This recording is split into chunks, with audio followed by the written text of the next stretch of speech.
Hi guys, সবার কি অবস্থা? সকাল সকাল উঠে ভিডিও করা শুরু করে দিলাম।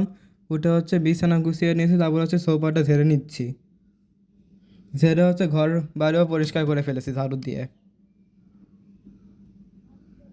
এখন সকালের নাস্তা করব। সকালের নাস্তায় আজকে কেক, বিস্কুট আর চা খেয়েছি। চা খেয়ে পড়তে বসে পড়েছি আবার। সামনে পরীক্ষা, 24 তারিখ আসতে আর বেশি দেরি নাই, 4 দিন 3 দিন আছে। এখন ভালো করে পড়তে হবে।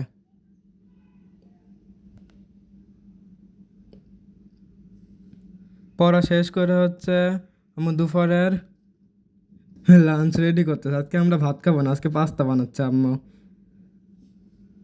প্রথমে পাস্তা সিদ্ধ করে নিয়েছে। এখন আগে চিকেন ভেজে নিচ্ছে। এই চিকেনটা আগে থেকেই মাখিয়ে ফ্রিজে রেখে দিয়েছিল, বের করে এখন ভেজে নিয়ে এসে। আর এখন চিকেনের সাথে পাস্তা, তারপর মশলা, এগুলো মিশিয়ে এখন ভেজে নিবে।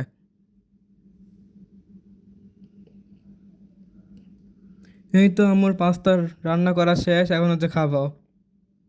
খেয়ে বলি কেমন হয়েছে। সেই স্বাদ, অনেক মজা হয়েছে এই পাস্তাটা।